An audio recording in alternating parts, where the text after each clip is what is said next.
ISL is going to start soon और अब तो न्यूज भी आ गई है, स्केड्यूल भी आ गया। मैं पूरे स्केड्यूल को तुम्हें एक्सप्लेन करने वाला हूँ, कितना बजट होने वाला है उसको एक्सप्लेन करने वाला, उसी के साथ करूंगा कि आई लीग कैसे होने वाला है, इसका फॉर्मेट क्या होगा और मैचेस होम अवे कैसे होंगे, सारी चीजों को एक्सप्लेन करता हूँ। सबसे पहले न्यूज ये थी कि ISL जब स्टार्ट होगा वो Feb 14 को मैं न्यूज पता चल गई और अब ऑफिशियली Feb 14 को स्टार्ट होगा। लेकिन बीच में कंट्रोवर्सी भी हो गई क्योंकि जो इंडिया के फुटबॉल स्पोर्ट्स मिनिस्टर थे उन्होंने बहुत बड़ी गलती कर दी। वो लिटरली इंडिया के फुटबॉल की दो सबसे फेमस क्लब्स का नाम तक प्रोनाउंशिएट नहीं कर पाए। उन्होंने मोहन बगान को मोहन बैगन बोल दिया और ईस्ट बंगाल को ईस्ट बैगन बोल दिया। इसकी वजह से बहुत ज्यादा कंट्रोवर्सीज हो गई कि सच्ची में फुटबॉल को खाली ये पॉलिटिक्स के प्रेशर की वजह से ये स्टार्ट हुआ क्योंकि लोगों ने इतना ज्यादा अर्ज किया, फुटबॉलर्स ने इतना ज्यादा अर्ज किया, वरना ISL स्टार्ट तक नहीं होता। और हमें दिख रहा है कि फुटबॉल को लेके कोई इतना ज्यादा सीरियस है नहीं।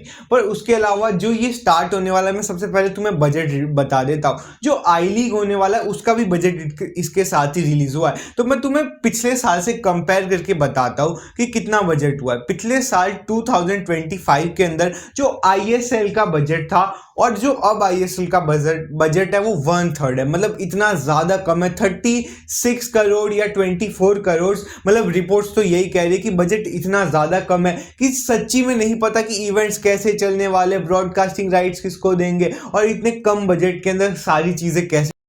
और जो आई लीग के अंदर जितने भी क्लब्स खेलने वाले हैं वो भी एक बहुत बड़ी प्रॉब्लम को फेस करने वाले हैं क्योंकि आई लीग के अंदर जो बजट था वो पिछले सीजन के अंदर 10 करोड़ था और अब लिटरली 3 करोड़ है। मतलब 3 करोड़ के अंदर तुम्हें एक लिटरली लीग चलानी है, ये कैसे पॉसिबल है? मैं बिलीव तक नहीं कर पा रहा हूँ कि वो इतनी प्राउडली इस चीज को कैसे पब्लिक के सामने ले सकते हैं। ये ऑफिशियल स्टेटमेंट है, ऑफिशियल लिटरली उन्होंने एक पेज में अपलोड किए जहां पे उन्होंने लिटरली बताया कि 3 करोड़ बजट है, लिटरली 3 करोड़। और आई लीग के क्लब्स का क्या होगा किसी को नहीं पता। मतलब आई लीग के क्लब्स, आई लीग के प्लेयर्स को आई गेस 5 से 10,000 मंथली फीस मिलने वाली क्योंकि पूरी तरीके से अब इंडियन फुटबॉल खत्म है। अगर तुम देखोगे कि इसके इतने ज्यादा ड्रॉबैक्स है, लेकिन तुम सोचोगे स्टिल कम से कम लीग तो स्टार्ट हो रही है, लेकिन लीग स्टार्ट होने से कुछ बहुत ज्यादा फायदा होने नहीं वाला है। चाहे वो क्लब्स की बात हो, चाहे वो आई लीग की बात हो और चाहे ISL की पूरी रेपुटेशन हो, सारी चीजें बहुत ज्यादा खराब हो चुकी है।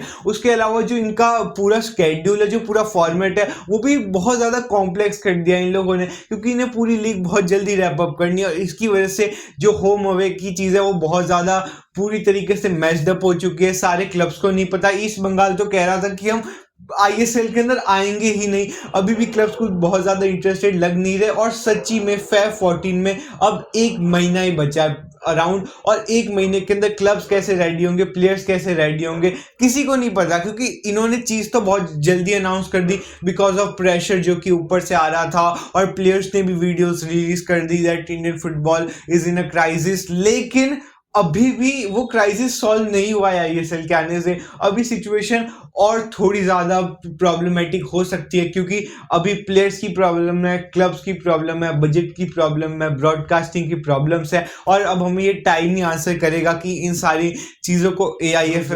हाँ।